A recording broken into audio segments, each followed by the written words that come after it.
زنقوني وإسلام عنوان المحاضرة كياراب قيمة الإنتاج في المجتمع. Kiswahili nafasi ya mtu kujenga jamii yake. Zanguni Waislamu, tujue sisi Allah subhanahu wa ta'ala hajaumba binadamu kuja duniani hapa ile acheze afanye kitu yeye anataka. Sio sahihi. Kama wewe unaamini hivi, hii lazima utowe katika akili yako mara moja. Yana Allah subhanahu wa ta'ala wakati ameumba mimi na wewe, hakuna mtu ameshauri, achukua mtu amekuchukua ushauri wako taka nikuumbe, na hakuna mtu amekuuliza uwe Afrika, uwe rangi gani, uwe mrefu, uwe kabila fulani, hakuna. Allah amekuleta duniani hii na yeye amekujalia uwe katika kabila fulani, katika nchi fulani, katika sehemu fulani. Hii mpango wa Allah subhanahu wa ta'ala. Na Allah wakati atakuchukua hiyo amana yake, roho yako, hakuletei notes wala hubati eti mtu anakuja kwako anakuambia wewe baada ya siku 2 utaondoka duniani utakufa. Hakuna. Maana katika Qur'ani unaona Allah subhanahu wa ta'ala anataja zaidi ya sehemu moja binadamu mgobe Mungu, kifo inakuja kwako ghafla. Zanguni Waislamu, Qur'ani yuko aya 6236 na ulama wanasema kama unatoa aya 500 tu inaongea ahkam.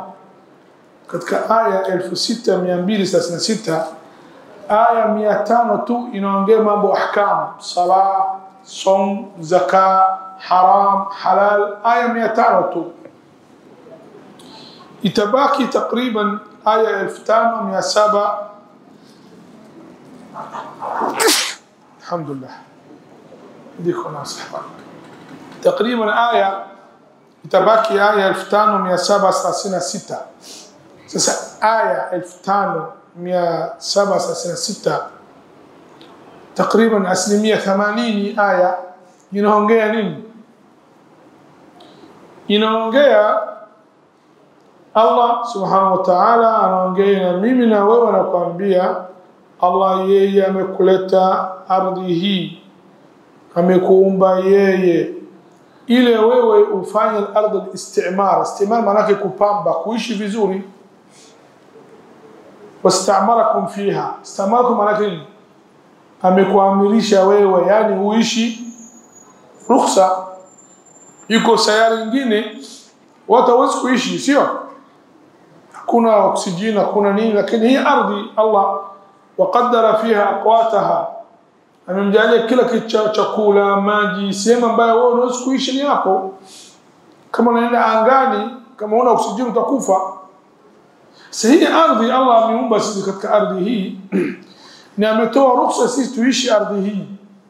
Sasa aya hii imebaki aya 5736 inaongea wewe binadamu, Allah amekuleta ardhi hii ile wewe uishi vizuri, upambe ardhi, ujenge, uoe, uishi vizuri, ufanye business yako. Ardhi kwa taamini upambe, uishi. Maana sharia ya Islam inakataa mtu mwingine kama msikiti, sifanye kazi, sitaoe mwanamke, sifanye chochote. Hii kinyume ya yani sunna ya Mtume sallallahu alaihi wasallam, na vile vile kinyume ya Allah sababu ameleta sisi duniani. Maana maarufu hadithi imekuja watu watatu kwa Mtume sallallahu alaihi wasallam au kwa wake Mtume. Mmoja anasema mimi usiku silali na kesha kwa ibada, mwingine anasema mimi siowi kina mama, sitaki dunia, nakaa hivi tu ibada. Mwingine anasema mimi nafunga wala sifuturu, yani siku yote mimi nasomu tu. Mtume kamwambia nini? Mimi Mtume Muhammad kama mcha Mungu, hakuna mtu anazidi mimi mcha Mungu sallallahu alaihi wasallam. Na usiku nalala pumzika, na naamka saa fulani nasali, na meoa kina mama, na siku unafunga na siku unakula, yani inaishi dunia kama Allah anataka. Hii mimi desturi yangu, hii sunna zangu, hii njia yangu. Yeyote amechukua njia sio yangu, amekaa mbali katika sunna zangu. Kama raqiba an sunnati falaysa minni. Mzanguni Waislamu, Mungu anasema huwa anshaakum fil ardi wasta'marakum fiha, katika sura Hud. Yeye Allah, yeye aliumba binadamu katika ardhi, na yeye istamarakum fiha, akuamuru umeendelee kuishi katika ardhi hii, katoa ruhusa yeye. Imana Mungu katika Qur'an anasema walaqad karramna bani adam tumemba karama, ni fadhila, utukufu. Hata malaika pamoja utukufu wao, alikuwa Allah ameomba awamkie baba yetu Adam. Hii sujud ibada, sujud ya heshima, maarufu katika sura al-Baqara, maarufu. Iblis kakataa. Sasa cheo hii Allah ameomba Adam kutoka kwake, na sisi watoto wa Adam tunaingia hivi. Mzanguni Waislamu, ardhi Allah ametuleta sisi ile tupambe tuishi vizuri. Nimesema 1566 aya inaongea katika Allah anakuambia ishi katika ardhi vizuri, pamba katika ardhi. Na ayati nyingine inaongea tanwir. Tanwir nini? Mungu anakuambia angalia mbingu na ardhi, angalia majabali, angalia jua na mwezi, angalia upepo, angalia hali yote hii angani. Al-Qur'an ametaja. Katika Qur'an Allah anasema sanurihim ayatina fil afaqi wa fi anfusihim hatta yatabayyana lahum annahu al-haq. Tutamuonesha baadaye watu katika angani. Wakati aya Qur'an inashuka hii, wakati Mtume Muhammad sallallahu alaihi wasallam hakuna mtu hata anajua ndege, sio hivi. Walikuwa wanatumia usafiri nini? Ngamia na punda na nini. Afaq ni angani. Sanurihim sim harfu taswif, tutamuonesha baadaye ayati na alama zetu inaonyesha mimi nipo fil afaq wa fi anfusihim. Hakuna vidole mtu na vidole vingine inafanana, sio? Wakati tunachukua nida, tunachukua vidole inafanana. Qur'ani ametaja, anasema tumrudishe kila kitu, hata kula banani hii. Mzanguni Waislamu, aya nyingine inaongea Allah Taala akupe wewe inaitwa az-zuhd na kufikiria. Qur'ani aya ngapi iko inaongea muone uwezo wa Allah Taala, muone uwezo wake. Nani anatoa maji katika ardhi? Nani wakati wanaweka mbegu katika ardhi, nani anatoa? Nchi Waarabu kuna wanaweka mbegu wala hayoti. Sasa nani yote?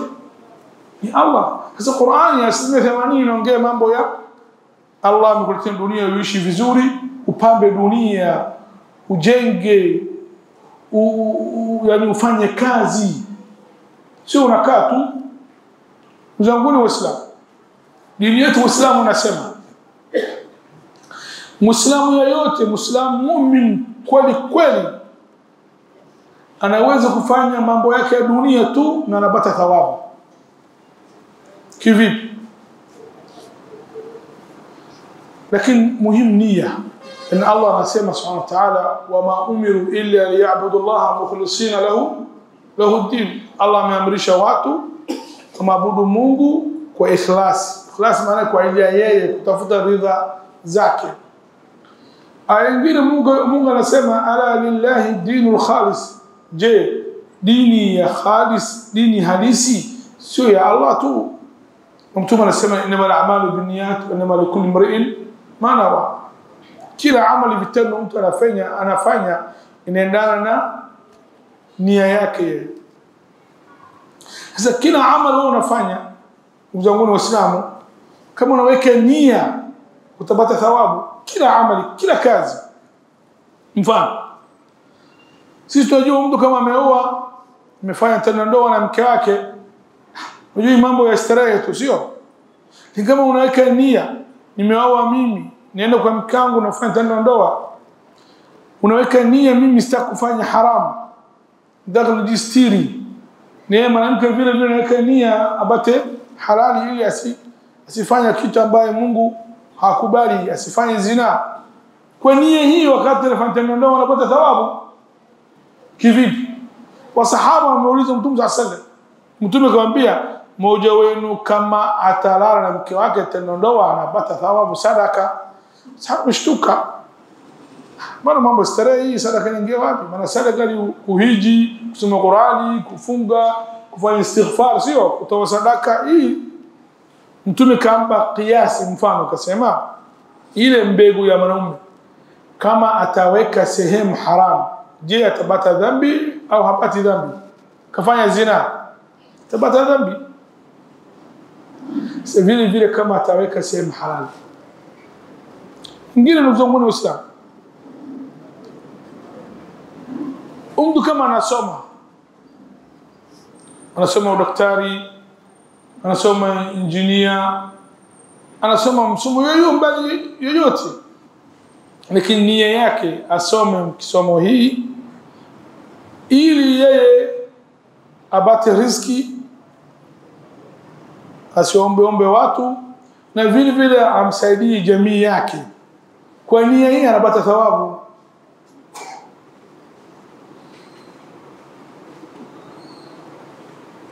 Mtu ameenda kusoma, karudi Zanzibar hapa Unguja, sasa mimi sitaki kufanya sehemu nyingine kazi, nataka nimsaidie watu wangu hapa.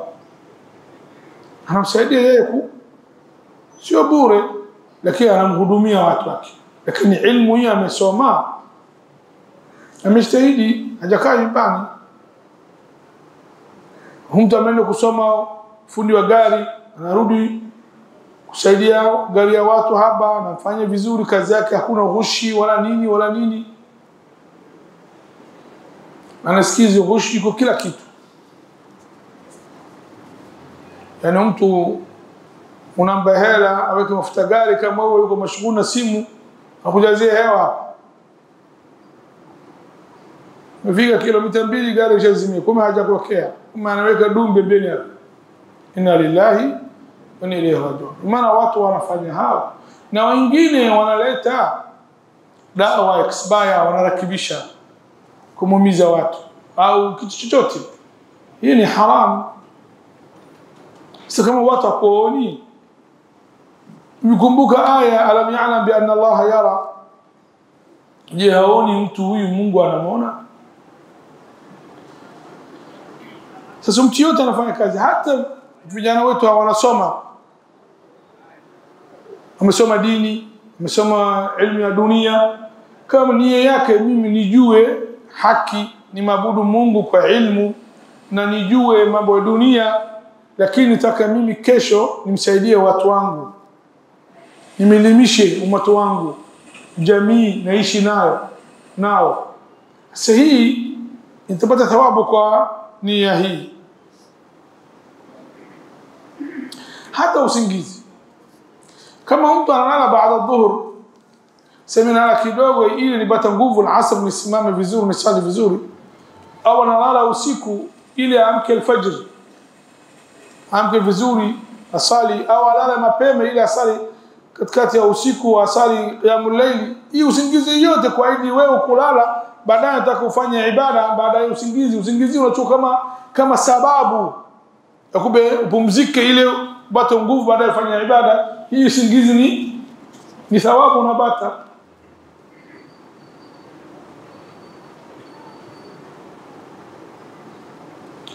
Mtume Muhammad sallallahu alaihi wasallam anasema mmoja wenu kama atatoa dinari moja kwa ajili sabilillah, kwa jihad, na tukatoa dinari moja kutoa kwa ajili mtu mtumwa apate uhuru wake, au kutoa dinari moja kama maskini, au kutoa dinari moja anampa mke wake na watoto wake, hii anampa watoto wake mke wake bora kuliko ingine. Manake wewe unahangaika utafuta riziki, unafanya fantasho, unatoka nyumbani unataka upate riziki ili umlishe watoto wako mke wako halali. Hii unafanya kazi vizuri, wewe kila unahangaika unatoka, Mungu anakupa thawabu. Hadithi nyingine imekuja mtu anasema hata ile lukma Kiswahili inaitwa tonge moja mke wako anakula na watoto wako, ambaye wewe umeleta kwa jasho yako, kwa halali yako, kwa njia halali umepata, Mtume anasema Mungu anakuandikia thawabu. Sasa dinari moja kumpa mke wako kuliko maskini, kuliko kadha, nukusudia dinari hii, shilingi hii, kama watu wako wana haja naye, kwanza anza na familia yako. Sio familia yako nasikia njaa, wewe una watu wengine.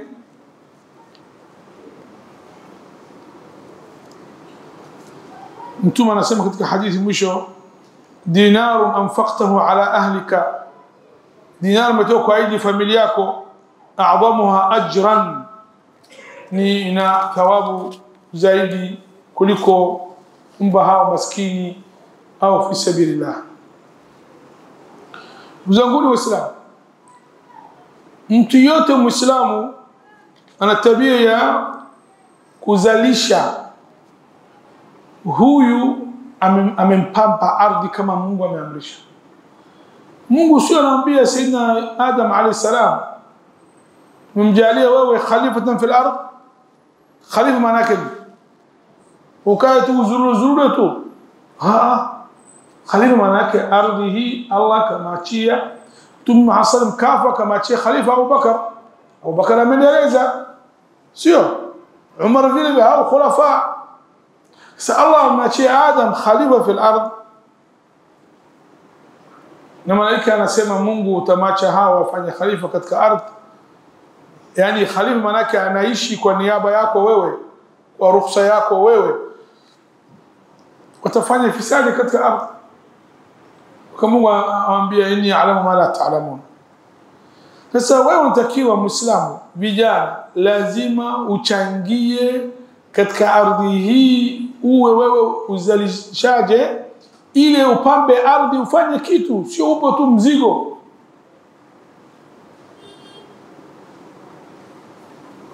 Mzanguni Waislamu, yeyote anafanya kazi, kila kazi sio aibu. Warabu wanasema kazi yote sio aibu, kumuomba ni aibu. Hata kama wewe unafanya kazi ya kuchimba karo, sio aibu, ni kazi. Sikiliza, mtu yeyote anafanya kazi kwa ikhlasi na nia, Allah anaamba thawabu mbili mzito. Mungu anasema yeyote amefanya amal salih min dhakarin au untha, yeyote amefanya amali wema katika nyinyi wa kiume au wa kike, wa huwa mu'minun, hali yeye alikuwa ni muumini, falanuhyiyannahu hayatan tayyiba, kwanza ataishi maisha ambayo mzuri. Yani anafanya kazi amal salih, kama nakwambia sio kusali tu, hata kazi ni amal salih, ili upate riziki, ujistiri. Mungu anasema ataishi maisha nzuri, wala najzannahum ajrahum bi ahsani ma kanu ya'malun, na akhirah tunamlipa thawabu yani kubwa au nzuri mno. Kwa nini? Wao wamefanya kazi. Sasa unapata thawabu mbili, dunia unaishi kwa vizuri, na akhirah Allah atakupa pepo, maana wewe muumini umefanya kazi na umepamba ardhi kama ameamrisha Allah subhanahu wa ta'ala. Hadithi Muslim, Mtume anasema ma min muslim يغرس غرسا أو يزرع زرعا فيأكل منه طير أو إنسان أو بهيمة إلا كان له صدقة. Mtume sama anasema Muislamu yote ameupanda miti au kilimo, maana kitu hivyo, kitu kingine inaweka mbegu na kitu kingine anaotesha, yani kafanya kilimo au amepandisha mti, alafu mti imekuwa kubwa, alafu umezaa matunda. Mti yoyote anakula matunda huu, au ndege au nyama yoyote, mbuzi nani, anapata thawabu. Hata kama wewe umekufa, sadaqa jariya hii unapata. Katika historia, wazee ana miaka 90 80, yani mzee sana, mtu anaona anabandisha miti ya mtende. Ndio mtende ni lazima upande, inachukua muda mpaka uzae, ni muda mrefu sana. Mtu mmoja kumwambia, wewe mzee unahangaika, unachukua hii mtende unapandisha hivi, wewe mwenyewe ni mzee, maana yake ni muda wako ni mdogo, yani huwezi kuishi muda hii. Mzee kacheka, kamwambia nini? Kamwambia, zara'u fa'akalna wa nazra'u liyakulu. Zara'u, babu zetu umelima, tumekula sisi, na sisi tunalima hapa ili watoto wetu atumie, hawale riziki. Hadi nyingine imekuja, hata kama shamba lako liko matunda, kaja mwizi kaiba, unapata thawabu. Na hasa kabisa, yeye atabata dhambi ya uwizi wake. Kama ameiba ajukula, sio kuiba ananunua pombe. Kuiba yani njaa, kosa kuiba, kosa haramu, lakini yeye maana yeye amekula, kula kwake, wewe kwako ni thawabu, lakini atabata dhambi kwa Mungu kwa nini ameiba. Uislamu inabambana na hataki kabisa mtu awe kaslan, mvivu. Kwa mtu mmoja, yeye hataka kufanya kazi chochote. Kwa watu wanasafiri, wanaenda pori kule kuwinda, yeye hataka kufanya kitu chochote. Tuwinde, asema mimi nimechoka na umwa, acha nipumzike. Unalala ndani ya hema. Baadaye umeshawinda au umeleta ile nyama, mbona basi lete kuni, kusanya kuni. Maana mimi nimechoka nini? Halete maji, halete sufuria, hata osha, kila lete moto, kila kitu hataki. Wakati chakula umeleta, mbe jamaa njoo kula, sema ndugu zangu, mimi nasikia aibu.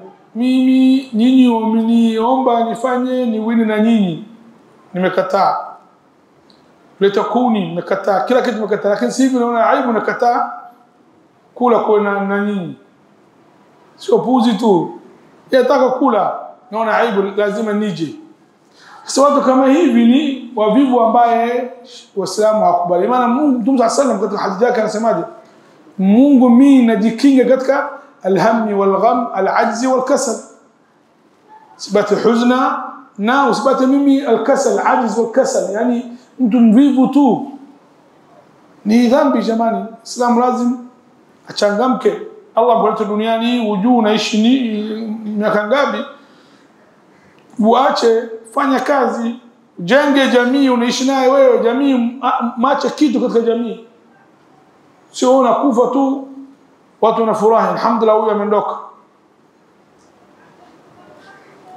Mtume anasema mmoja wenu kuchukua kamba yake na kuchukua panga yake, anaenda porini, anakusanya kuni auze, bora kuliko wewe kumomba watu watakupa au watakataza. Ni hadithi rawahu al-Bukhari. Mzanguni Waislamu, takiwa kila Mzanzibari au Mtanzania au kila mtu Muislamu lazima yeye ashiriki kujenga nchi yake. Lazima wewe fanya sababu, riziki inakuja. Umar al-Khattab kama mtu mmoja analala msikitini, kila anakuja analala msikiti, anaomba Mungu nipe hela, nipe utajiri, nipe. Mmoja wewe vipi? Wewe simama bwana. Asema mbingu, al-samaa la tumtir dhahaban wala fidda, mbingu haji mvua ya dhahabu na fedha. Mbingu inatoa maji na maji inaingia ardhi, wewe unatakiwa ulime ufanye kazi. Ndio Mungu anakushia hela huko hapa, hawezi kani. Mtume sallallahu mimi hajabata hivi. Mungu lakini fanya asbab. Lazima mtu afanye sababu ya kufanyikiwa.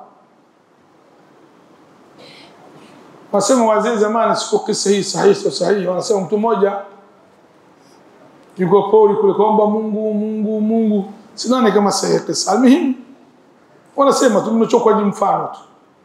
Mungu nipe gunia dhahabu, gunia ya kilo 200. Kaomba baada muda kaona ile gunia dhahabu. Atabeba vipi 200 kilo 250 dhahabu nzito? Atabeba vipi? Mungu nisaidie, nipe mtu nisaidia. Mbona mzidi? Sasa mimi naomba Mungu kitu nene na wewe. Kama Mungu nipe gari ya fahari, wewe mwenyewe haja kwa dhaifu al-hali. Sasa nakusudia wewe omba kitu Mungu ambaye wewe inakusaidia wewe, yani upande kidogo. Nakusudia mimi usiombe kitu ambaye kitu wewe utashinda baadaye kukutumia. Sijui umeelewa vizuri maksudi yangu hivi. Mzanguni Waislamu, Mtume anasema kama nyinyi unamtegemea Mungu, utegemea kweli, leo tawakkaltum ala Allah haqqa tawakkuli, Mungu atakupeni riziki kama namba ndege. Ndege asubuhi anatoka kwake, tumbo yako ni empty, haina chakula, lakini jioni anarudi meshiba, umejaa tumbo lake. Tuulizeni nyinyi watu wa bahari, yuko ndege mmoja ndogo yuko baharini, hatulii, ndogo hasimami, inachezi wewe unikuuliza anakula nini? Anapata riziki yake. Hakuna mtu anaondoka njaa. Asubuhi kutoka kwake, dana watoto, hana dukani, hana kadi ya benki, hana mpesa, hana nini, lakini anaenda tu, lakini anarudi kushiba. Sasa Mtume anasema kama nyinyi mtategemea Mungu kweli, utafuta riziki kwa njia halali, Mungu atakupeni riziki kama namba ndege hii. Lakini Mtume katika hadithi mwisho akasema walakinakum tastajilun, lakini nyinyi una haraka, hasa vijana. Taka bajenge ghorofa 5, apate gari nzuri, apate sunini, apate nini hapo. Tumia asbab, ijtahidi. Kama Mungu hajakupa basi shehe mimi rogo, hakuna mtu amekoroga. Nyota yangu si nini nimefanya, hakuna nyota wala nini wala mwezi hapa. Na mwingine unastahili Allah kama njia unatumia halali, mcha Mungu unatumia njia halali, lakini Mungu hakupi, inawezekana ni khairi kwako hiyo. Unabaki ile ya kula tu, sio ziada. Kana Mungu anajua wewe kama tukupe hela utakufuru, utasambaza fisadi ardhi. Sio mimi, Mungu anakujua. Kwa wewe mimi nakusudia asbabu yote ya kupata riziki fanya, tegemea Mola wako. Allah katika Qur'an anasema wasakhara lakum ma fi samawati ma fi al-ard jami'an minhu. Allah amejalia chini yenu nyinyi katika amri yenu kitu yote iko mbinguni na ardhi kutoka kwake, ruhusa kutoka kwake. Lama Allah kitu iko mbinguni, mvua inashuka, jua, wote ni kusaidia sisi. Hata mwezi unaona hii ina connection na bahari, ina connection damu yako.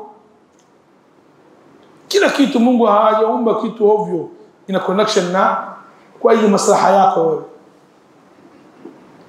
Mungu anasema Allah ameweka katika chini yenu amri yenu kitu yuko mbinguni na ardhi yote kutoka yeye. Sasa kwani utumie? Kwani ufanye kazi? Kwani ujenge? Inna fi dhalika la ayatin liqaumin yatafakkarun. Mungu anasema hii ni ayati, ni alama na mzingatio katika watu ambaye wanafikiria vizuri, wanaangalia vizuri. tuangalie katika Qur'ani ametaja kisa Sayyidina Daud alayhi salam wa Suleiman alayhi salam. Ni aya ndefu. Mungu anasema walaqad atayna Dauda minna fadlan ya jibalu awbi ma'ahu ila akhir ayat. Katika maksud aya mimi nakusudia Mungu anasema Daud alayhi salam alanna lahu alhadid, tumfanyia chuma kwake laini. Alanna ni laini, au mwingine anasema alanna lahu alhadid, yani tumfanyia ruhusa atumie chuma. Na Allah akamwambia wa'mal sabiqat waqaddir fi sard, yani tengeneza ile unavaa dir'i ya wakati vita mtu anavaa ile asimumize ile mikuki au mshari, tengeneza vizuri. Sasa chuma hii Allah amemlainisha kwa Daud alayhi salam, hiyo ametengeneza kitu hii chuma ametengeneza, ilikuwa fundi wa chuma alayhi salam. Na Mungu katoa kule Daud wakati ana tasbih na ndege ana tasbih na yeye, na majabali ana tasbih na yeye. Mbona Allah kamba muujiza. Na Allah kataja Suleiman, wala Suleiman ar-riha ghuduwa shahr. Mungu anasema na Suleiman ilikuwa na mawingu hii inambeba kama ndege, mwezi anapeleka, mwezi anamrudisha bure. Hata ndege hii inataka mafuta hii bure, hii kamba wote fadhila hao. Na alikuwa Mungu ameweka chini yake majini yote, baka anamtumia majini afanya kazi, awajenge nyumba, kazi nzito nzito wajini wanafanya, hawezi kumaasi sina Suleiman alayhi salam. Baka Qur'an ameweka wazi, siku moja ametoka Suleiman alayhi salam ana jeshi ambayo duniani hakuna wala hawezi kutokea, jeshi sambuli 3, jini na insi wa tayr fahum yuzaun, jeshi wa ndege, jeshi wa binadamu, jeshi wa majini, na kila mmoja ana sehemu yake, hajachangiana, kila mmoja kasimama sehemu yake. Na alikuwa anajua lugha ya ndege alayhi salam.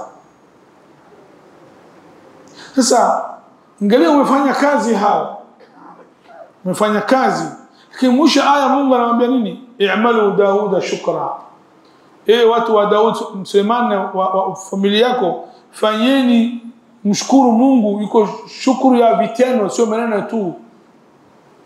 Wa qaluna min ibadiya ashkur, maana umefanya kazi, umejitahidi.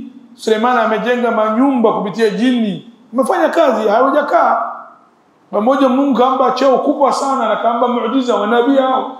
Mungu kamba Suleiman na Daud alayhi salam, Daud na Suleiman alayhi salam cheo mbili, unabii na ufalme.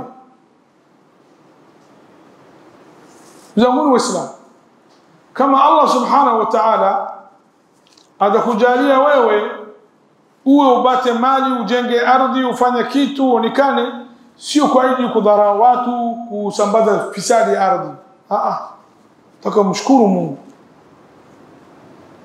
Wakati Suleiman alayhi salam atoka na jeshi yake hii nimetaja hapa,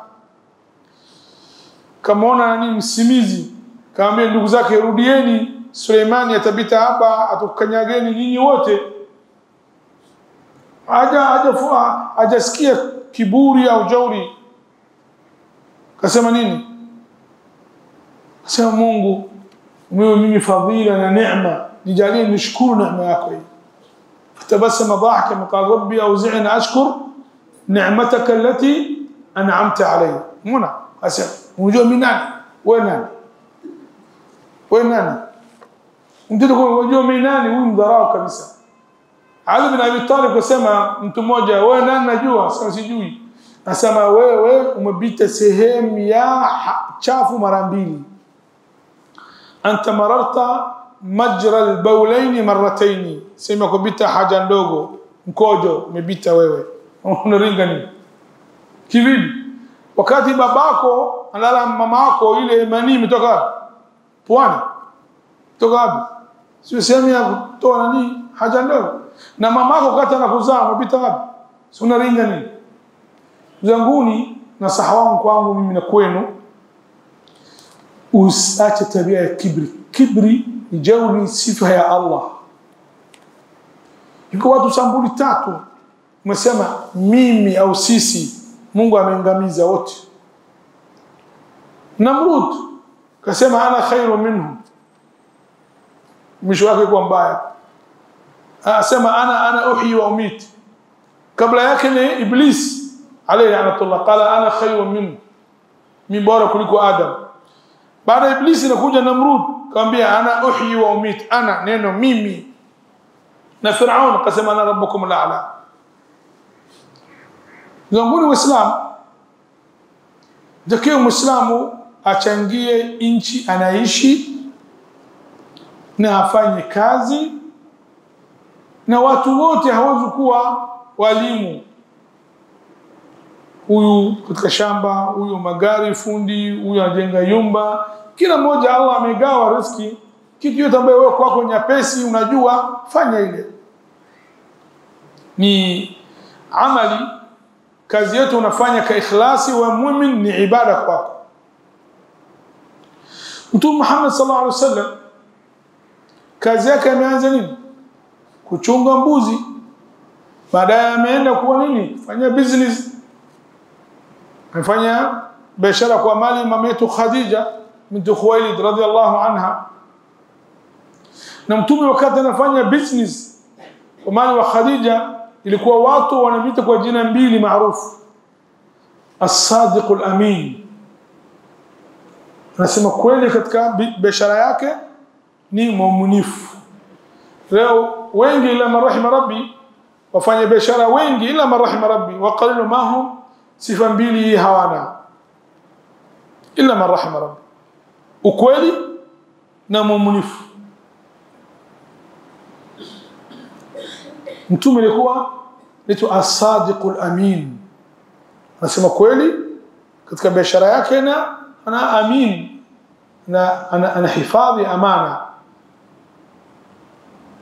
Imana wakati Mtume sallam amesema yeye nabii, Allah akamshia wahi, Mungu anaambia Quraysh, wama sahibukum bimajnun, Muhammad alikuwa rafiki yenu, mtu wenu, ulikuwa nyuna msifu. Anasema kweli, ana sifa ya mwaminifu. Leo atakuwa mshafika miaka 40, yeye anasema uongo.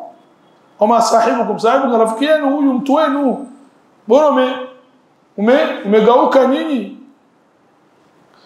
Na Mtume katika hadithi anasema at-tajiru as-saduqul aminu ma'a an-nabiyina was-siddiqina wash-shuhada, rawahu Tirmidhi. Mtume anasema mfanya biashara yote anasema kweli, ana mwaminifu, Allah siku ya kiyama atakusanya na manabii, masaddiqin na shuhada katika pepo.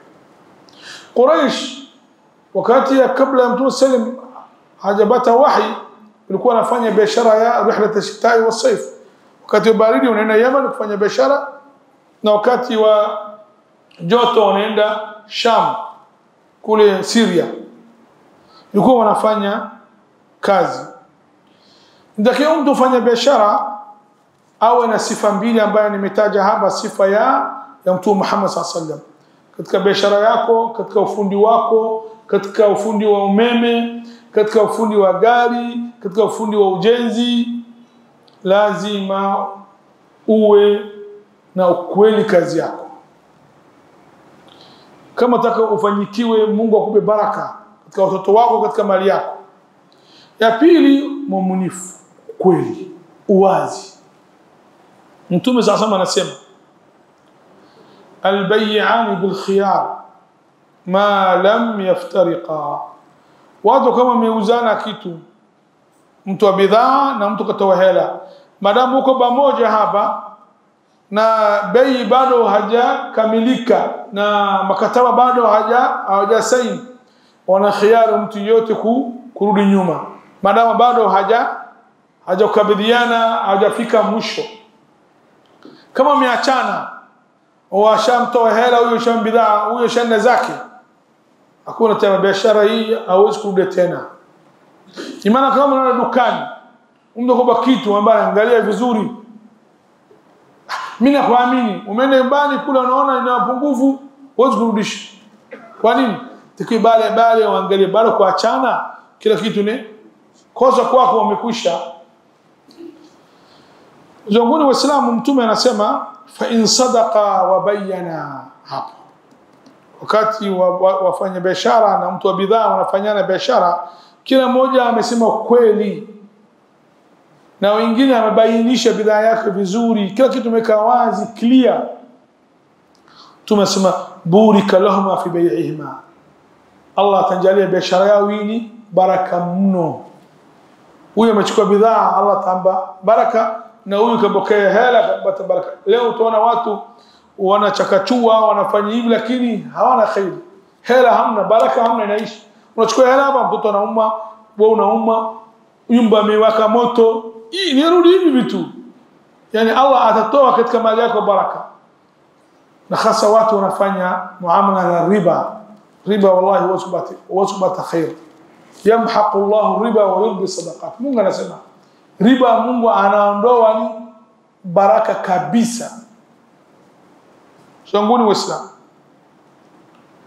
tunasema wa in kadhaba, kama watu wawili wafanya biashara wamesema wote uongo, wakatama na wameficha aibu ya bidhaa au kitu fulani, muhiqat barakatu bai'ihima, imefutika bei ya mambo yao, hii biashara yao imefutika baraka. Mtume anasema, na hadith Bukhari wa Muslim, watafanya biashara mgobe Mungu, usichakachue, usilete bidhaa ameleta China fake, anasema huyu original Germany. Sema hii mendika hivi lakini mtakani sehemu fulani, hii dawa hivi, usinadanganye watu. Kama taka uishi vizuri na Allah akupe khair na baraka. Kwa Waislamu, ili kwa muhadhara yangu leo, vipi mtu anaishi katika jamii achangie ni jamii aniishi naye, amsaidie afanye kazi, asilale. Kuhusu mahari, sheria imeweka kiwango maalum, na watu wengi watakuoa vijana lakini wazee wameweka bei juu kabisa, mpaka wameshinda watu kupata stara na binti kuolewa. Alhamdulillah, kwanza sheria hajaweka kiwango maalum mahari, kaweka open. Na ushahidi aya katika sura An-Nisa, Mungu anasema وإن أردتم استبدال زوج مكان زوج وآتيتم إحداهن قنطارا فلا تأخذوا منه شيئا أتأخذونه بهتانا وإثما مبينا وكيف تأخذونه وقد أفضى بعضكم إلى بعض وأخذنا منكم ميثاقا غليظا. آية نسمى هي محل الشاهد كآية وآتيتم إحداهن قنطارا. قنطار ni mali ambayo haina idadi,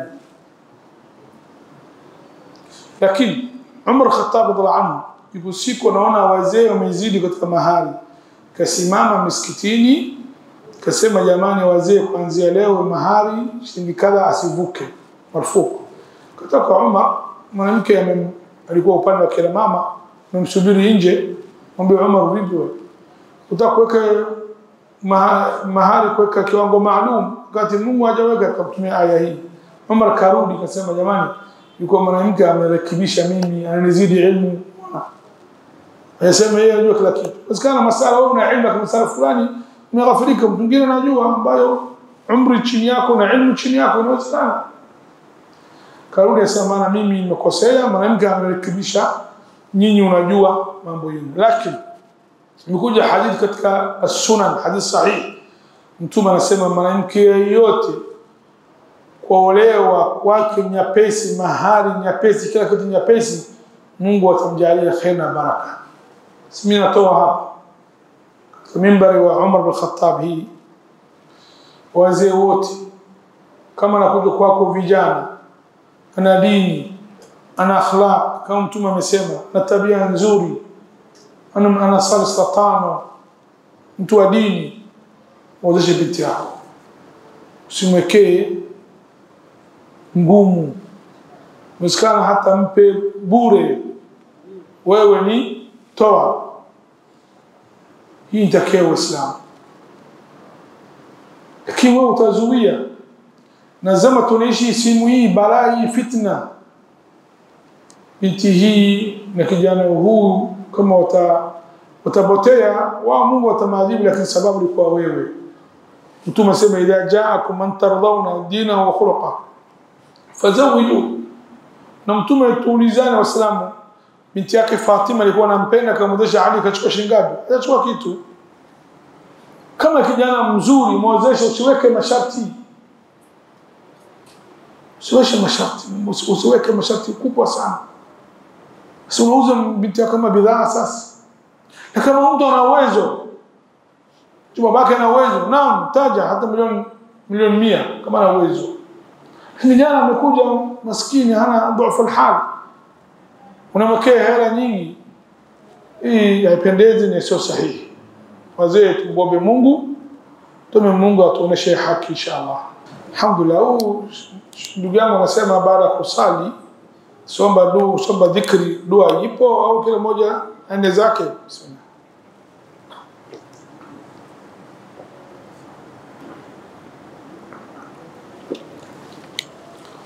Alhamdulillah, mimi katika kitabu yangu, wanafunzi wangu wanajua nimetoa kitabu inaitwa 6 kwa 9. Inshallah tunatoa chapa, karibu msikiti tamtuma kiasi maalum inshallah. Nimetaja hivi, baada ya sala toa salamu, assalamu alaykum warahmatullah, dakiwa usome nyiradi ambayo Mtume alikuwa haachi. Astaghfirullah mara 3, subhanallah walhamdulillah, Allahumma anta as-salam minka as-salam. Tunajua wote. Baada ya kumalizia nyiradi ile, je, tunaweza kuomba dua? Wako ulama wanasema naam. Hii katika ulama hii wanasema hii al-Imam al-Nawawi, Ibn Hajar na al-Imam al-Bukhari, wao wanasema ni muda wa nyiradi ishaisha. Unajua yuko time wewe uko close, yani umekufunga sharia. Mfano, ushatoa salamu 2, unaweza kusema astaghfirullah mara 4. Unasema mara 4? Unaweza kusema mara 4. Sharia yako imekufunga, imekupa idadi maalum. Subhanallah mara 33. Sio hivi. Lazim uende baada al-fajr, baada al-asr, Allahu ahad mara 3. Baada al-farq mara 3, Qur'an mara 3. Lakini sala nyingine moja. Yani sharia imekufunga hapa. Wewe lazima uende na idadi ile. Ile ni ibada, watakuzidisha. Baada kumalizia ile nyiradi ambaye sheria imekufunga, hapo mingi katika open. Je, unaweza kuomba dua? Unamwambia sema naam. Mtume hadithi sallallahu anasema katika dua Allah anakubali dubur salat al-mafruḍa, dubur ya nyuma ya sala ya fardhi na sala ya usiku. Yani sala 5 baada kila sala 5 dua inakubali. Hadithi sahihi, hajasema hata alim moja ni dhaif, lakini ulama wamekhtalifiana. Ibn Taymiyyah bil Qayyim na wengine wanasema dubur haba inakusudia ndani ya sala. Dubur ni nyuma, inakusudia ndani ya sala kabla ya mwisho. Mimi vizuri shaam, dubur ni nyuma, sehemu ya siri. Dubur inaitwa Kiarabu jumla, inakaa wapi? Nyuma.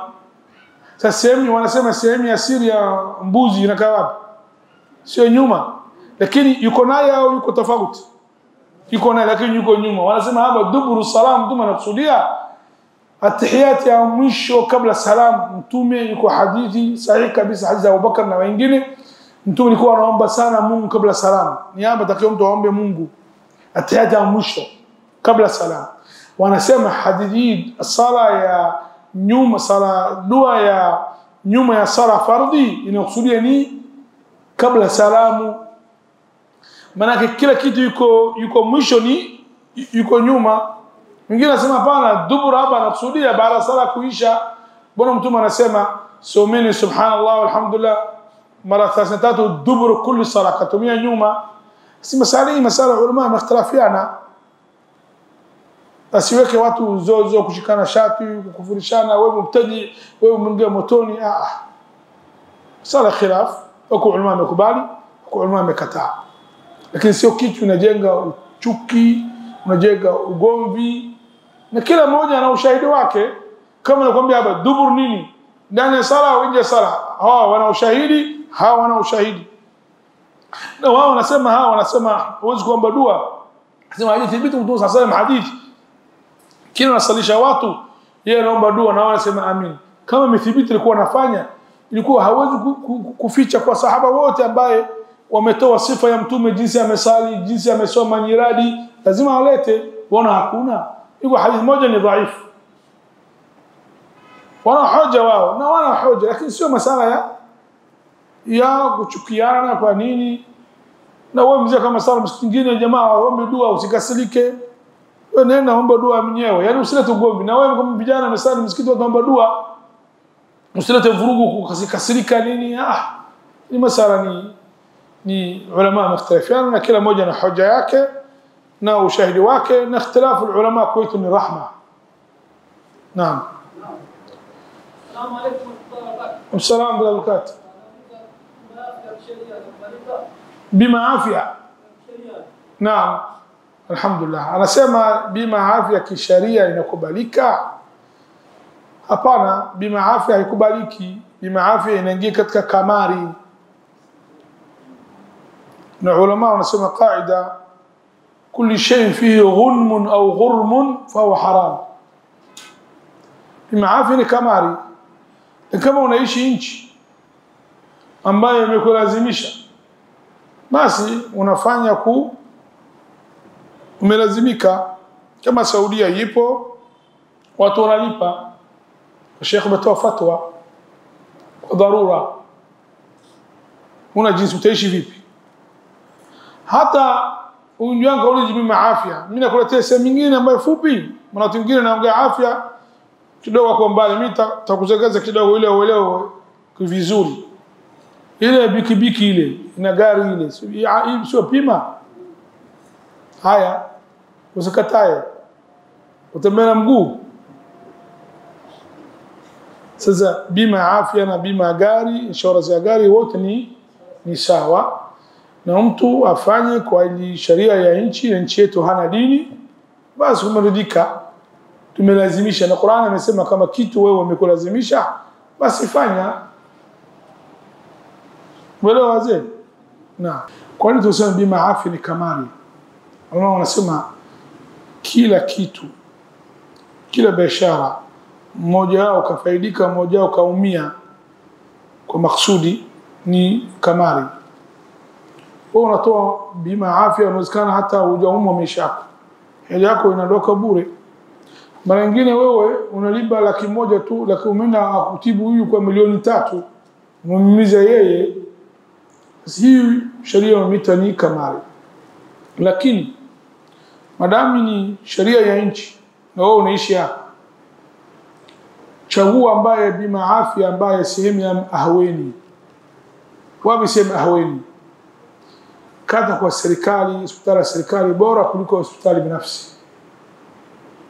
Na hospitali ya serikali kitu liba wewe inaingia katika jamii, na serikali anakutibu ili akusaidie wewe, yani anapunguza akusaidia wewe, yani manufaa inarudi katika mwananchi. Sio umeelewa vizuri?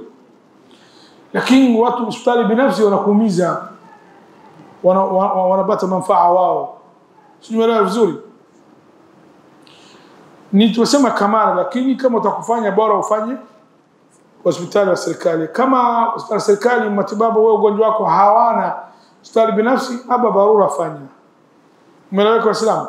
Alhamdulillah. Huyu anauliza ndugu yangu, anasema yuko msikiti mwingine wana kawaida kila alfajiri wana kunuti, sio hivi? Na watu wengine kanuti hii hawakubali na hawafati imamu wakati ana kunuti. Maana wanasimama hivi sio bila kusema amin. Sheria inakubalika? alhamdulillah jawab sharia haikubaliki kabisa. Wewe kama qunut al-fajr masala khilaf baina ahli al-ilm. Yuko hadith Anas imekuja anasema Mtume sallallahu alayhi wasallam sema Anas Mtume Muhammad sallallahu alayhi wasallam ma zala yaqratu al-fajr hatta faraqa ad-dunya. Na ile kitabu yangu 69 mimi nimetaja hii kitu kudhihirisha bismillah kila ulama kila mmoja ametegemea nini kitabu hii itapatikana. Mimi nitamtumia Sheikh Umar ile kama kila mmoja anataka kusoma katika PDF au simu utakuwa nyepesi tamtumia au tumia watu. Lakini masala qunut masala qunut al-fajr masala khilaf. Yuko hadith anasema mtume hajaacha qunut al-fajr mpaka amefariki duniani. Kama wengine hadithi wana dhaifu, wengine wanaona sahihi. Sasa kusahihisha hadithi kudhaifisha ni ijtihad baina ulama na watu wanasoma ilmu hadithi wanajua hivi. Mimi nitakuongea hapa mambo mengine. Madama wewe unataka kusali nyuma ya imamu hii na qunut al-fajr, umemchagua wewe ni imamu yako, sio meridhika. Na kuna mtu anakuleta kwa nguvu hapa. Au uko polisi anakuleta. Simekuja khiari yako. Madama umekubali huyu imamu wako usali nyuma yake, lazima umfate kitu wewe unaona haifai na yeye anaona inafaa, na kitu hii katika ulama wamekhtalafiana ulama zetu wakubwa. Malik na Shafi'i rahimahullah ta'ala wanaona qunut al-fajr inafaa. Ahmad bin Hanbal, Abu Hanifa haona, au ulama zetu. Na Ahmad bin Hanbal ameuliza Imam Ahmad bin Hanbal rahimahullah akasema mtu je naweza kusali nyuma mtu na qunut al-fajr wakati yeye msimamo yake madhhabi nini qunut al-fajr haifai. Akasema wewe unataka nisali nyuma shehe wangu Imam Shafi'i? Sisi tumemkuta wazee wetu wanasali nyuma mtu ana kunuti na mtu ambaye hakunuti. Pamoja hakubali. Shafi'i anakubali qunut al-fajr wakati ameenda Baghdad kule Iraq na kule meziko Abu Hanifa, na Abu Hanifa hakubali qunut al-fajr. Imam Shafi'i alikuwa qunut al-fajr kumheshimu wanafunzi wa Abu Hanifa na kule meziko Abu Hanifa. Walikuwa wanaheshimiana. Masala baina yao ni nyepesi, sisi tumea kama chuki, gomvi, mtu anavimba. Hii ni ilmu, kila mmoja mtegemea yake na la inkara fi misali ijtihad. Ulama yote mtume anasema sallam yote mtu hakim alim mkubwa amejitahidi amepatia anapata thawabu mbili, amekosea na thawabu moja. Mmoja akosea lakini yeye amedhania kitu fulani. Sasa mtu kama nasali imamu na qunut al-fajr lazima afate, kama hajafata amekosea. Kwa hadithi ya Mtume Muhammad sallallahu alaihi wasallam anasema inma ju'ila al-imam liyutamma bihi, imamu mjalia imamu ile watu amiige amfate. Sasa natoa kisa moja ambayo nimetaja ambayo nimenukulu kwa Sheikh Al-Albani. Yuko kijana kaja kwa Sheikh Al-Albani rahimahullah ta'ala. Sheikh Al-Albani anaona qunut al-fajr kwake ni bid'a, hadith dhaif kwake. Kaambia naweza kusali mimi kutoka Yemen, ya Sheikh Al-Albani yuko Jordan. Mchoka Yemen kule watu Yemen kwetu Hadramaut watu wana qunut al-fajr kila siku. Nimfuate? Sasa Imam Albani kamuuliza, umeridhika huyu imam wako? Anasema mimi siridhika. Imam Albani kauliza, kwani wakati unakuja nyumbani yako unakuja msikiti mtu anakulazimisha? Hakuna mtu analazimisha. Maana umekubali usali nyuma yake, sio hivi. Kama utaki nenda msikiti mwingine hana kunuti. Maana umesali nyuma yake umekubali huyu imam wako. Sheikh Albani akamwambia, "Naam, mimi nimekubali imam wangu." Anasema lazima umpate kama ana qunut al-fajr. Albani katoa hadithi anasema mtume anasema lazima imamu ufuatwe. Mimi siku moja zamani nilifanya munakasha na kijana mmoja. Anasema kule Yemen anasema huwezi kumfuata imamu kwa kitu ambaye amekosea. Mbe kama nini? Sasa kama imamu eti ya masali kaweka mkono hapa Sheikh unamfuata. Kwamba yusome imamu huyu mwandazimu. Yani qunut al-fajr huwezi kufananisha mtu kuweka mkono hapa. Qunut al-fajr masala ulama kwanza qunuti ipo. Katika kama yuko matatizo nchi una qunuti sala zote nawazil na qunut al-witr ipo, sio? Ile ulama mختلفين katika subh al-fajr. Sasa masala katika dini ipo na ushahidi ipo, wengine mختلفiana sahihi sio sahihi, unasababisha kwa mtu weka mkono hapa. Usimwambie hii sio imamu huyu, lazima utasali nyuma yake vipi? Na wewe tashabaha utasafanya hivi. Mimi siwezi kufanya hivi kwanza, siwezi kubali huyu. Asali peke yangu, hii imamu lazima. Sasa watu wengine kuletea kiasi ambaye haingia akilini. Sasa kifupi, vijana kama unasali qunut al-fajr kwa imamu na qunuti mfate, kama hujafuata umekosea. Na ulama zetu wote wanakataa hivi. Albani anakataa, Bin Baz anakataa, Ibn Uthaymeen anakataa, wote ulama zetu ambaye Hanabila pamoja wanasema qunut al-fajr kwao ni sio sahihi, lakini wanasema lazima umfuate. Hata kama imam mtu kama hivyo anasema amin lakini anyum mkono ni kosa. Haya, hasemi amin amesimama amekaa kimya. Hanyum mkono asema amin. Sasa mimi namuuliza, mbona umekaa? Mbona sami Allah liman hamida hii ni radi ndefu? Mbona wewe umekaa muda mrefu? Neno sujud. Kwa nini haina sujud? Sasa imam anamsubiri na hamfati. Mbona hapa hii migongana vendo? Sasa kama imam hutaki, neno sujud, neno zako. Toa salamu, neno zako. Unamsubiri ana kunuti.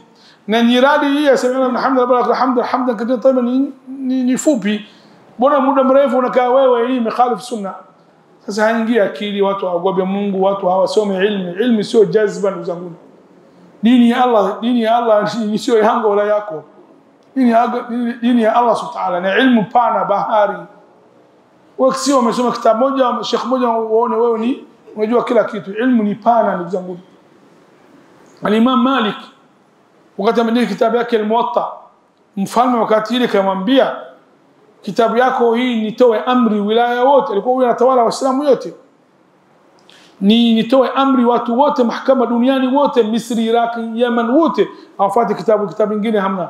Kakataa, sema hapana, usilazimishe watu kufuata kitabu yangu. Kwa nini? Anasema wasahaba mtume bana mtume kafa, kila mmoja amesambaratika ardhi, kila mmoja na ilmu. Mimi ambaye nimeandika sahaba nimemwona, wengine sijamuona. Usilazimishe watu kitabu yangu, acha watu wafuate ulama zao na kitu umeona. Sasa wewe usiweka tu katika rai yako watu, hii sio sahihi. Elimu ni pana. Imam Malik alikuwa kama anatoa masala fatwa, mwisho anasema inna dhunnu illa dhannan wa ma nahnu mustaqilin. Na kujibu hivi, lakini mimi nadhania tu wala sina hakika inawezekana nimekosea, Mungu anisamehe. Yani pamoja na kujibu na ilmu nayo Imam Dar al-Hijra huyu. Na Imam Malik kama anasema hadithi, mimi anasema nini? Hadathani Nafi' mwanafunzi ibn Umar, hadathani Nafi' msikia kwa Nafi' kwa Abdullah ibn Umar kwa mtume, yeye na sahaba yuko mtu mmoja tu. Ana ilmu hii na Imam Shafi'i ni sheikh wake. Pamoja na hivi yeye anaamini yani anaweza kukosea. Hata Shafi'i anasema mimi ni wewe unakosea binadamu, usinifuate, unaona maneno yangu kaende kinyume maneno ya mtume, acheni maneno yangu, fuateni maneno ya mtume.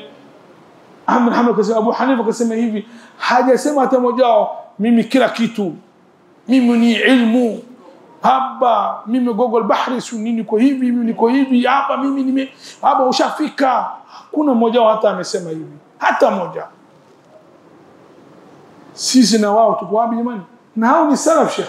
Salaf manake yao karni tatu ambayo mtume amesifu, sio karni 100, 200, 300. Shafi'i amezaliwa 150 na 175 kafa Malik.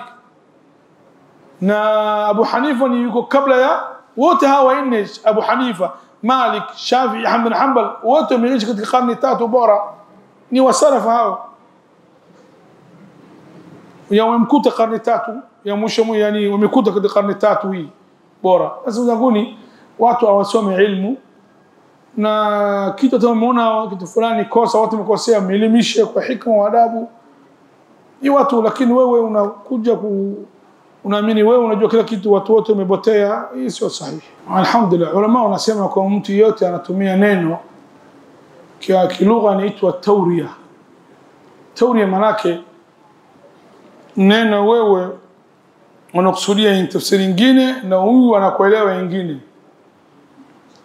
Mfano, Mtume sallallahu alayhi wasallam wakati umetoka na Abubakar hijra, anakimbia Makkah, wamemkuta mtu anamjua Abubakar, hajui Mtume. Kaambia Abubakar, huyu nani na unatembea na wewe? Huyu nani?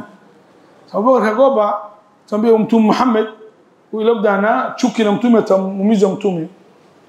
Katumia na gani? Anasema hadha hadin yahdini at-tariq. Huyu mtu anaongoza, anaonesha mimi kwa njia, anaongoza mimi katika njia.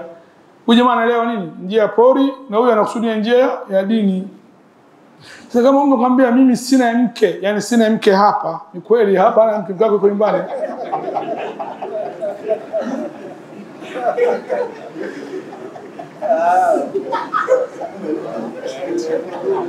Tuulize nia yake ilikuwa nini? Tuulize nia yake ni kama nakusudia hivi mke wako bado anayo. Umeelewa sio? Naam. Ile kama sema mke wangu nimeacha, hapo kwa talaka. Sio sharti wewe wakati unaoa mke wa pili mke wake atoa ruhusa au yeye akubali. Sio sharti. Isipokuwa kama mke wako unaoana mwanzo kabla nikaha kwamba na mimi unioa mimi kwa sharti, usioe juu yangu mke mwingine. Kama sharti imetangulia marufuku kuoa juu yake. Kama sharti kabla hamna, sio lazima muulize yeye nani. Hata babako sio lazima umwambie, kisheria amenakusudia, lakini kwa kumtii mzazi kumwambia ni lazima ile upate ridha zake. Lakini kisheria babake yeye akubali wali amri yake, ni sharti hili, na yeye amekubali na wewe umekubali. Lakini dada zetu mtakio kama mmako anaoa, wewe usipaniki. Hii sharia ya Allah amehalalisha kitu. Usilete yani tabia siku hizi ya magharibi. Sisi wazee wa zamani wana watatu wa nne, mpaka watoto wanakaa wanafikiri wote mama moja. Sio hivi. Si mambo tabia magharibi hivi. Mtu wazungu anakaa na mke mmoja lakini ana 200 nje anazini naye. Ndio hivi sio? Unataka hivi? Sio sahihi. Lakini na sisi wanaume sio kuoa mke pili tatu ni fashion. Ndio una uwezo, ni masuhulia kwako. Kama huna uwezo kana moja. Nakwambia mama moja mke sio moja, hii unakosea. Unafanisha mama na mke vipi sasa? Sio sura al-Mujadala. Huyu mtu kafanisha mke wake mamake sio Mungu asema, unasema neno ambaye ni munkar. Neno mbaya. Anakuambia kama mtu ana mke moja kama ana bikibiki ana taa moja. Sasa bikibiki ni mwanamke wapi na wapi? Sasa dada zetu kama mke ameoa mke wa pili, aridhike, apata wivu lazima, lakini asivunje nyumba yake na asivunje nyumba ya huyu. Mtume katika haja anasema mdada Muislamu asivunje nyumba ya ndoa ya dada yake Muislamu. Apata wivu sawa, usivuka mipaka lake. Ali ibn Abi Talib anasema katika wivu ambaye Mungu anapenda na katika wivu ambaye Mungu hapendi. Wivu unavuka mipaka. Maka unatoka nyumbani unaacha watoto na mbataraka, sio sahihi. Na wewe mwanaume oa kwa uwezo wako, anafanya udilifu baina yao. Udilifu kwa aina mbili. Watu aya wanachanganya mara nyingi. Mungu anasema ilam ta'dilu fawahida au ma malakat aymanukum. Aya nyingine anasema walan tastati'u an ta'dilu baina an-nisa'i walau harastu. Kama umeshinda kufanya udilifu kana moja. Aya nyingine anasema huwezi kufanya udilifu baina kina mama hata kama umejitahidi namna gani. Kama aya inaungana haigongani. Udilifu au mahaba iko aina mbili au udilifu mbili. Kufanya udilifu huyu kulala hapa kwamba haki wote ni udilifu la unaweza naye. Lakini kwa kitu ambayo yuko moyo una wake wawili, lazima mmoja wote wanampenda. Lakini mmoja anapenda zaidi kuliko mwingine. Natoa mfano. Sisi wote tuna watoto sio? Yuko mtu anamchukia watoto wake. Yako watoto wengine unapenda kuliko mwingine. Kwani huyu unaona ana karibu na wewe kuliko mwingine, anakujali. Sasa watoto wao wamezaa wewe, huwezi kumchukia. Sio maana yake huyu unampenda, mwingine unamchukia. Huyu unampenda zaidi lakini wote unampenda. Sasa na hii mahaba ziada yuko katika moyo, hayuko katika mamlaka yako wewe. maana Mtume sallallahu alayhi wakati anagawa riziki wa wake zake anagawa sawa, anasema Mola wangu kitu mimi na uwezo naye nimegawa hapa udilifu, lakini usilomu mimi kitu ambaye sio katika mamlaka yangu, katika mamlaka yako. Moyo wangu inabena Aisha kidogo kuliko mingine, hii haipo katika mamlaka yangu. Sasa aya haigongani. Watu wengine tafsiri aya vibaya, mbele vizuri. Mtu anaweza kufanya udilifu aoe, na mtu kana hana uwezo asibebe masuhulia, akae na moja tu. Alhamdulillah, asema safu wengine inakuja katika nguzo hii ambayo ina pengo hapa. Je, sheria inasemaje? Wasahaba anasema Anas radhiallahu anhu, kunna nutradu في عهد النبي صلى الله عليه وسلم أن نصلي بين الساريتين. ilikuwa sisi au nunha, ilikuwa inakatazwa katika zama ya Mtume tusali baina nguzo mbili. Maana nguzo mbili inakata safu. Wote Abu Hanifa, Malik, Shafi bin Hanbal wanaona ni haifai, ningesema makruh. Lakini wote wamekubaliana kama msikiti watu hawatoshi, watu wengine tasali barabarani kama siku Jumaa au nini, kusali watu baina ya nguzo wanasema katika ni dharura. Na kama msikiti iko wazi, bora watu aruke ile nguzo, hii ni bora zaidi. Alhamdulillah, hiyo ndugu yangu anauliza nguo wengine napata najisi, watu wengi wanaweka ndani ya ndoo au kitu fulani ambaye maji yake hajafika kulataini, baadaye wanasafisha mara moja tu. Sio nakusudi hivi, nakusudi uchafu yuko hapa na maji yuko chache, sio hivi. Nguo kama weka ndani ya sehemu na ameshasafisha, na baadaye mtu amekuja maji kumwagia juu, maji ya mwisho tayari madama najasa imetoka rangi yake na harufu yaonekani na ladha yake. Wengine zingine unasikia kama shubiri, unasikia ladha yake kama shubiri. Mtu shubiri nyingine kama mtu anatwanga hapa unasikia kwa mdomo. Almuhimu kama hii arih wal-lawn والطعم يتاتو مي بوتيا إني طاهر، إنه طاهر. أما إذا بلغ الماء قلتين لم يحمل الخبث. الحديث صلى الله عليه وسلم تزماج كما نفيك قلتين نجاسة ndogo hawezi kumathiri. Imam Shafi'i kachukua hii kinyume ya hadithi, opposite hadithi. Maana maji kama iko chini ya qulatain najasa inamathiri. Lakini tuna hadithi nyingine Mtume anasema illa idha taqayyara ta'muhu au lawnuhu au rihuhu, ni sharti ya maji ibadilika rangi yake asili, na kubadilika kwake kitu imeingia ndani yake. Mfano unaona maji nyingine sehemu nyingine inakaa hajangia najisi, hajangia kitu, lakini imebadilika yenyewe, sio hivyo, hii sio najisi. Kwa nini? Lana sharti kitu ameingia ndani mbadilisha. yuko maji tahir mutahhar, وفي يكون ماجي طاهر غير مطهر. طاهر بنفسه غير مطهر لغيره. كما هي ماجي naweka si nachukua majani naweka hapa inabadilika, sio maji tena.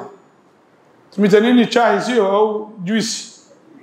Sasa jina maji ishandoka, au umeingia choni, mtu ameoga, watu wengine wanaoga na sabuni sunni mpaka ndoo umejaa pofu ile sabuni mpaka maji yabadilika sabuni. Hii maji ni tahir, lakini huwezi kutumia wewe. Kwa nini unita maji sabuni? Unita tena maji tena. Watu wengine hapa wanakosea. Maana Mtume anasema alma'u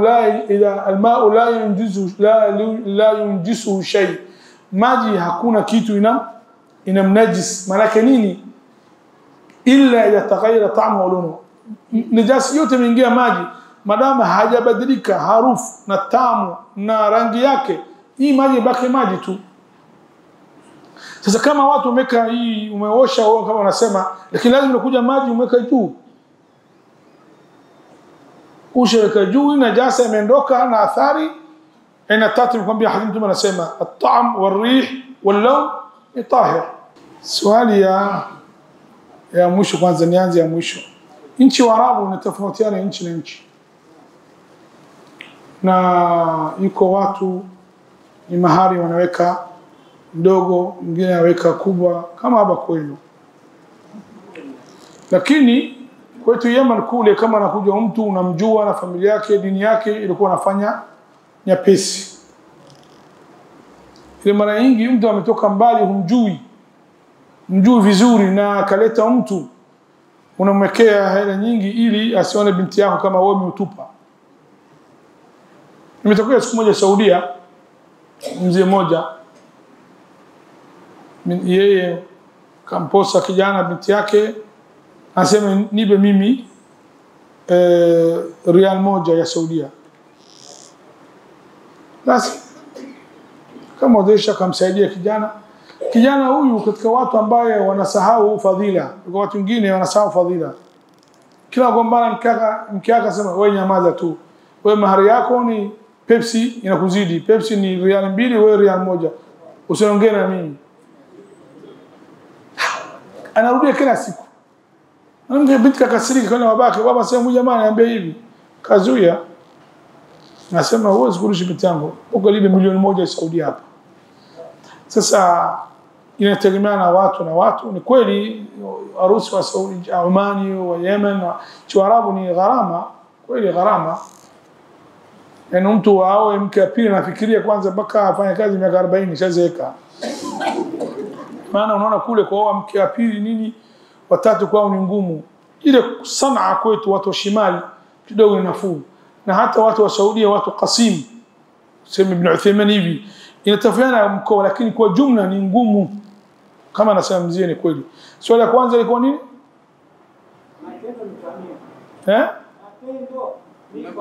Innama al-a'mal binniyat. Naam, kila kitu inaendana na matendo. Kama utahudhuria muhadhara yangu mwanzo, nimesema hata mtu kama anafanya kazi ya kawaida, ameweka nia ili apate riziki, ajistirike yeye na familia yake, ameweka nia hii, anapata thawabu.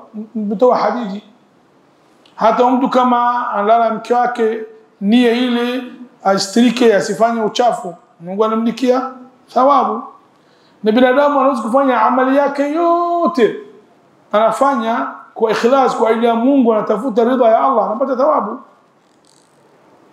Hata mtu kama analima shamba, ibada matunda, kila ndege, kila mdudu anakula, anapata thawabu. Sasa dini yetu dini ni mpana, ni dini ya rahma. Mzee, mimi nakuuliza swali, samahani kidogo. Wewe huwezi ufanye kitu bila kuweka nia? Mwingia choo utakuoga, mimi nakwambia mzee hujaweka nia, unasemaje? Sasa kila kitu na nia, sio hivi. Si bako sema jamani mimi jirani naingia choo nitakuoga, huwezi kutangaza watu, lakini ile vitendo unafanya tayari wewe. Yani mimi siwezi kunywa maji mpaka niseme niunye maji, sio hivi, mpaka nichukue nia alafu ninywe.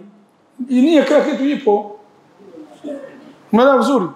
Sasa kila kitu, lakini nitake mtu kama umeingia choni utakuoga, nia yako uoge, uwe freshi, uwe mzuri, ile uende msikiti usali vizuri, utapata thawabu kwa kuoga hivi.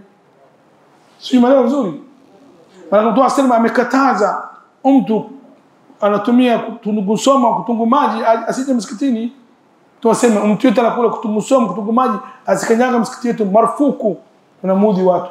Vipi leo watu vijana wetu wengi, Mungu atupe hidayah, na wao wote wanakunywa, wanavuta sigara na kuja hapa, na wallahi harufu ya mtu sigara ni harufu mbaya kuliko hata kutungu somo. Kweli sio kweli? Unakuja kumudhi Muislamu. Bora usije msikiti, bora waache hii kitu karaha. Sasa kama nakuja msikitini unaoga ili usije na jasho hapa, unamudhi Muislamu zako pembeni hapa, unaingia msikiti ili unasikia choni, unaingia msalani ile kuoga, upata thawabu kwa nia, lakini lazima utangulize nia. Alhamdulillah, anasema imamu baada ya kusalisha watu, kumaliza kila kitu, je, atakumsalimia watu amefanya kosa? Hajafanya kosa, kwani kama unamsalimia ndugu zako Waislamu, umeona na hivi unamsalimia naye, kuna shida. Salamu sio nje, hata msikiti unaweza kusalimiana. Ile imekataa katika khutba usimsalimie mtu wakati khutba imamu yuko mimbarini. Lakini sisi tumezoea kila baada al-fajr na baada al-asr watu wanasalimiana. Hii imekuja katika baadhi ulama wa Shafi'ia, sio Shafi'i, baadhi ya Shafi'ia wanaona madamu Mtume صلى الله عليه وسلم amesema yuko malaika wawili wanafanya kwenu shift kulindeni nyinyi, ya usiku wanaondoka al-asri, ya mchana wanakuja asubuhi, na usiku wanaondoka al-fajri. Sasa yani ushaingia al-asri inakuja malaika ya usiku, ushaingia al-fajri inaondoka malaika ya usiku, wanaingia malaika wa mchana. Wengine wameona ijtihadi yao, sio hadithi hii wala nini, bado watu kusemana manake kwa hiyo furaha hivi. Hii katika hadithi ya Mtume sallallahu alayhi wasallam haipo, lakini watu umezoea. Lakini hakuna hadithi wala misiona hadithi, lakini baadhi ulama mutaakhir Shafi'ia wanaona hivi. Lakini kwa jumla salamu sio kitu mbaya, lakini mtu asizoee. Yani mfano mimi na imamu tumeonana kule mshasalimiana, nakuja hapa tena sana msalimiana, hii haifai, mshasalimiana tayari. Lakini mtu kama namsalimia wewe bana, hujaonana hapa, haina shida, au utakusafiri utakondoka, hamna shida. Lakini kufanya kama ibada hivi kwa Mtume hajathibiti, hii haipendezi tayari, sio Sheikh. اللهم اجعل هذا الجمع جمعا مباركا، تفرقنا بعد تفرق مائدا معصوما، لا تدع فينا ولا معنا شقيا ولا محروما. نسألك الأمن في البلد والإصلاح في الولد والعافية في الجسد. اللهم اجعل هذه البلاد زنجبار بلد آمنة مطمئنة رخاء سخاء وسائر بلاد المسلمين. اللهم ووفق حكامها لما تحب وترضاه، أدر الخير على يديهم من العباد والبلاد يا رب العالمين. اجعل لهم بطانة صالحة وأبد عنهم بطانة الطالحة. اللهم احفظ جميع حكام تنزانيا، اللهم اجعلهم بطانة صالحة وأبد عنهم بطانة الطالحة. اللهم أراد بهم وبنا سوءا فأشقله في نفسه ورد كيده في نحره. اللهم اشفي كل مريض وعافي كل مبتلى ورد كل غائب يا رب العالمين.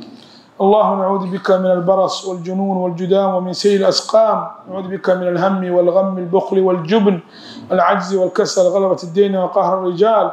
اللهم إن في تدبيرك ما يغنينا عن الحيل، وفي كرمك ما هو فوق الأمل، وفي حلمك ما يمحو الزلل. اللهم نسألك بحسن تدبيرك وكرمك وحلمك يا رب العالمين أن لا تكلنا إلى أنفسنا طرفة عين يا ذا الجلال والإكرام يا ذا الطول والإنعام. أمتنا على الإسلام وعلى التوحيد، وجنون بنينا أن نعبد الأصنام. نعوذ بك أن نضل أو نضل أو نزل أو نزل أو نظلم أو نظلم أو نجهل أو يجهل علينا، وخذ ثارنا على من ظلمنا، وانصرنا على من عادانا. لا تجعل مصيبتنا في ديننا، لا تجعل الدنيا أكبر همنا ولا مبلغ علمنا، ولا تسلط علينا بذنوبنا من لا يخافك فينا ولا يرحمنا. اللهم اهدنا واهد زوجاتنا وذريتنا يا رب العالمين، واجعلنا جميعا هداة مهديين. اللهم اغفر لوالدينا ووالد الحاضرين والسامعين، وارحمهم كما ربونا صغارا. ارحم أمواتنا وأموات المسلمين أجمعين يا رب العالمين. غزر أمطارنا ورخص أسعارنا، ووفق حكامنا لما تحب وترضاه يا ذا الجلال والإكرام. اللهم انصر الإخوان المستضعفين في كل مكان، وخاصة في غزة على اليهود المعتدين. اللهم عليك باليهود ومن ناصرهم. اللهم شتت جموعهم، فرق كلمتهم، نكس أعلامهم، يتم أطفالهم، رمل نساءهم، اقطع دابرهم يا رب العالمين. اللهم انصر إخواننا في السودان، اللهم احفظهم بحفظك يا حفيظ. اللهم انصر الإسلام والمسلمين في كل مكان يا ذا الجلال والإكرام يا ذا الطول والإنعام. صلى اللهم على محمد وعلى آله الأطهار وصحابته الأخيار وعلى المهاجرين والأنصار ما تعقب الليل والنهار، واسقنا من يده الشريفة شربة هنيئة لا نظم بعدها أبدا. سبحان ربك رب العزة عما يصفون، وسلام على المرسلين، الحمد لله رب العالمين.